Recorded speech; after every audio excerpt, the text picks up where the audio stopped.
almost a month now, for the whole August. I've been like procrastinating. Medyo tinatamad ako maging productive, but today, that one's gonna change because I have to unpack, do the laundry, and you know, clean a bit here. And sasamahan niyo ako guys. Pupunta ako sa mga events.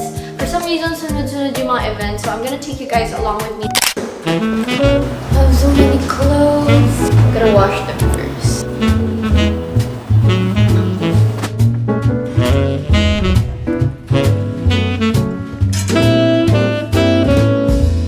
My yucca plant is not so healthy right now. Oh no. Live! Please live!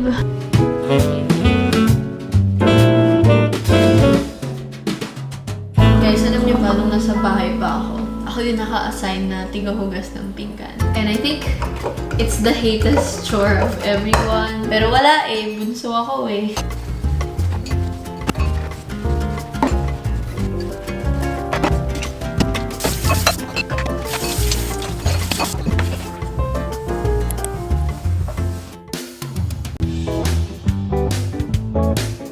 I did a little bit of makeup and I fixed my hair because I just want to feel put together before I do the planning, because I want to plan my outfits of the week. In order for me not to feel overwhelmed, I want to plan everything that I'm gonna wear just to not make me feel like I have nothing to wear even if sobrang filled na yung closet ko. Anyway, I'm actually in my closet right now. I can't wait to show you guys the update of my closet slash studio. And by the way, this video is actually sponsored by Lamoda.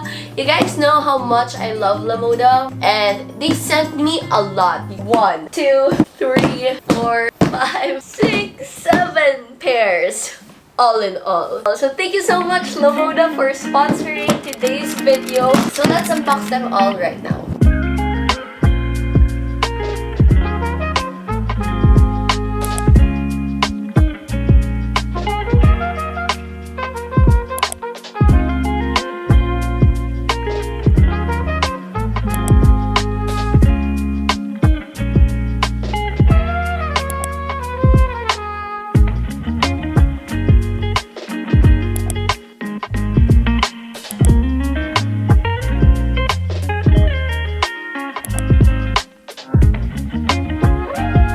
This is the first outfit that I planned since we were tasked to wear something smart casual. Since this one is not my usual style, I thought of adding the Lamoda heels to make it look more Ashley. Next outfit, I was invited to a disco party themed birthday, and I knew to myself that I have to wear this outfit because this was supposed to be my Halloween costume, but then I told myself na parang kulang siya for a Halloween outfit, and I'm just gonna wait for the perfect opportunity. This is a 13 going on 30 inspired outfit. I just paired it with my Lamoda heels, my LV bag, and also like a butterfly necklace inspired by what Jenna Rink wore. I also got this from Shopee, and this dress was also from Shopee. Okay, so for the next outfit, we're going Y2K Blue Marine vibe since I'm going to a fashion runway for Moderna, which is like a Sunny's brand. Wearing this dress that has some like details at the bottom, and then I'm gonna wear these pair of heels again from Lamoda, and of course the crowd favorite diesel bag. I think it makes them look very Y2K. Okay, for the next look, I'm going for a Bella Hadid inspired outfit. She was wearing a Christian Dior bag, and I thought that this bag would be perfect. I also thrifted it because it's denim and the boots are obviously denim. And you guys, this has got to be one of my favorite pairs from Lamoda because it's so unique. And I just have to say that the quality is so amazing. Like, it's so well crafted. And then lastly, I was invited to a Y2K themed event, and I knew that when I saw this with jean na coordinate set, I got Cher from Clueless Vibes. So I thought that this is the perfect time to wear it. I'm gonna wear the diesel bag again, and then I'm also gonna wear these heels from Lamoda, which I love. Can you guys just see yung shape ng heels niya? Parang hindi siya yung typical na black boots, right? And it just gives Brat style vibes. Then I'm also gonna wear these sunnies from Moderna na super Y2K. So yeah, that's pretty much what goes on my mind whenever I style my outfits. And Kung ako sa inyo guys, i-plan nyo yung outfits nyo beforehand para hindi kayo nasi-stress pag nag-get ready kayo. But anyway, if you're also like stressed, if you want to get a Lamoda pair so bad but you can only get one, what would I recommend? I would definitely recommend yung Wata Showdown na pair nila because it's so comfy, guys. This is actually my old pair from Lamoda. I don't know how many times I already wore this. So when they asked me to, you know, collaborate with them and, you know, choose pairs, ito yung pinaka-una kong nilagay sa cart ko. But I love all the pairs that they sent over to me. So yeah, I'm so excited to take you guys along with me throughout the week since I'm gonna be collaborating with some makeup artists and also hairstylists. Pero may mga araw na ako lang rin gagawa ng sarili kong hair and makeup. I'm gonna be my own H moi. So ngayon, mag-ready na lang ako since may fitting pa ako for preview ball. So let's go there.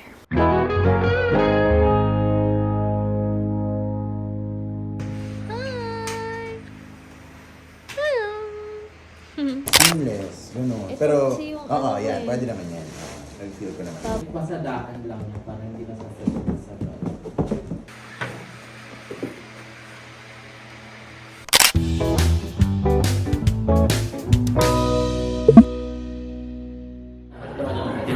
Yes, creative director din. Pwede na din sa shopping.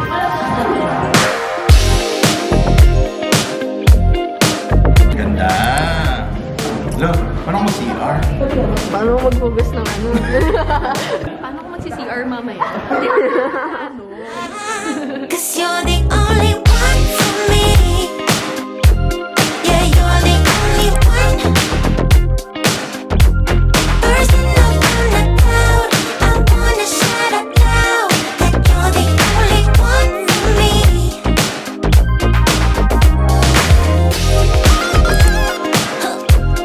Standby po si Sean? Sean? Standby po dito tayo. Baka malaglag ang akin. Let me tell you, I was so nervous this day. I wasn't used to shooting while a lot of people were surrounding me. And I was so anxious since it's my first ball, but I'm grateful that Sean was beside me.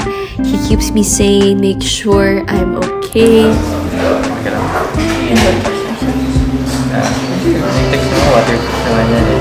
And as someone who started a blog when she was 13 and hoping people would notice her love for fashion through her ukay clothes, this was quite a moment, I tell you.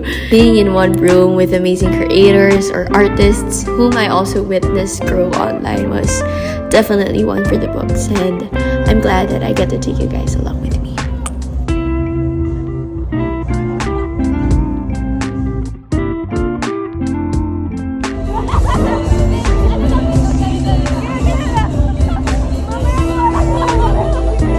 Hi guys! If you're wondering what goes on sa mga ganito, mga balls. Sa restroom talaga kami, guys. Sa restroom lang kami. We're just here chilling. Chilling in the bathroom with our drinks. Yes, hindi na po kami baby girl ni Bella. So that's the reality. Reality. And I have one missing nail. And nag-spill siya. I'm so freaking dumb. Okay. What are you wearing? Birch ka idea.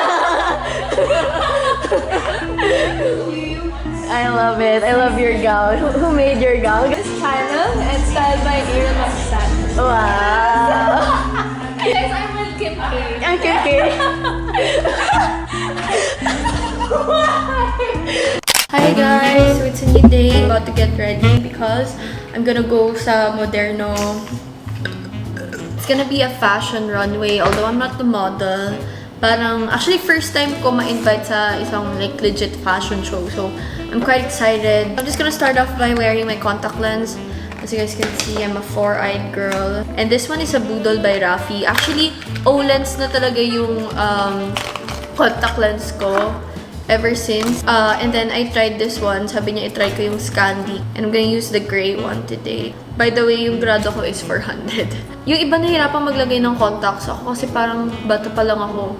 Pangarap ko na mag-contact lens. Kaya nung unang try ko pa lang, nagawa ko na siya agad. And I think it's because I have big eyes. Dati binubuli akong tertiary nung nursery ako.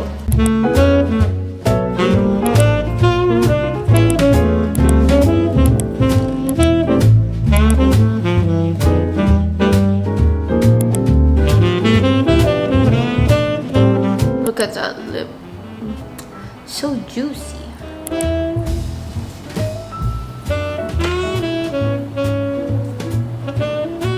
This is it, I guess. Hi guys, so I'm here at the event. We're at Manila Fashion Runway and I'm with the girls. Trisha, Jelena, and Sophia. Vlog na lang. We're so awkward guys kasi like the place is filled with, adults. And we're like, yeah, kami lang yung Gen Zs.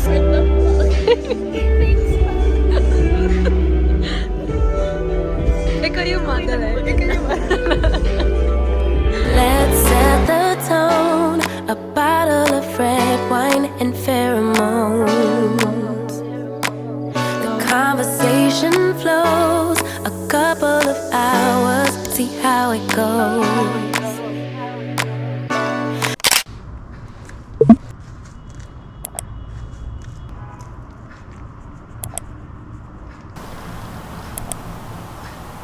I have a class. It's actually my first day sa subject na to. I'm just waiting for it to start.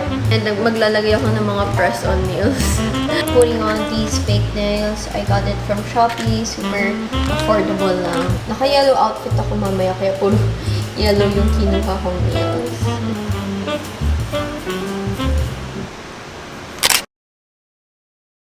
Today we are going to Indian Coast event and I'm with Miss Dorothy.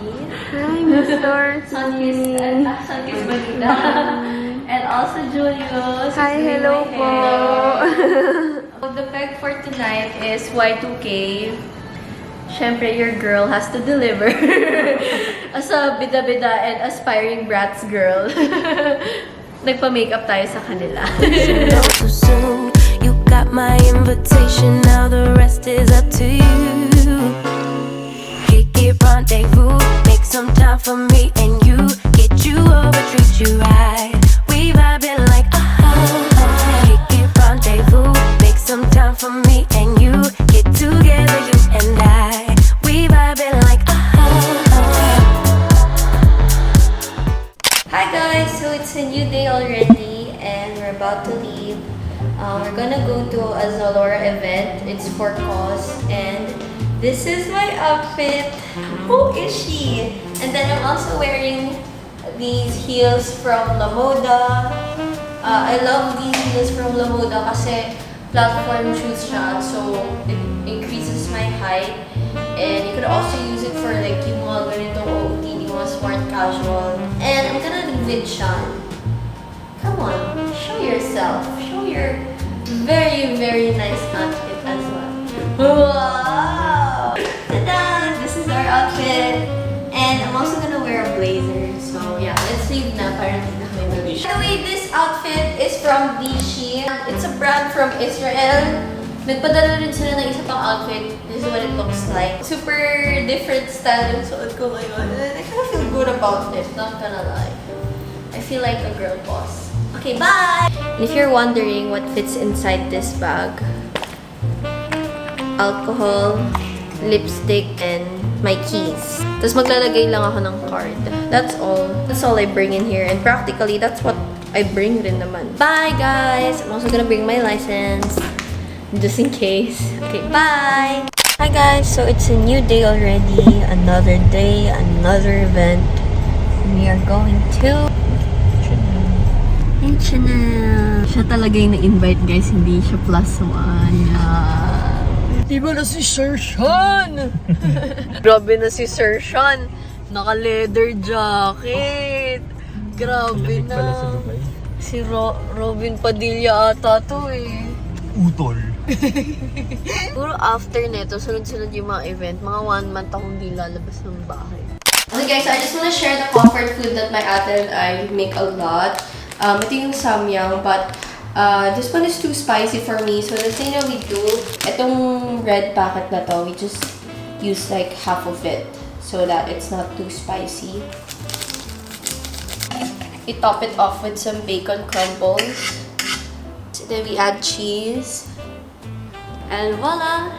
We have my favorite comfort food na samyang. And now, I'm just gonna watch Gilmore Girls after a long, tiring, busy week. this is how I should end it, and I deserve it. Am I the only one na mahilig magpapak ng seaweed? Your favorite ko yung seaweed. And pick up a job application. You want to fix the wall? BRX 2002. Nice. Very nice. Now, in front of you are all the continents contained.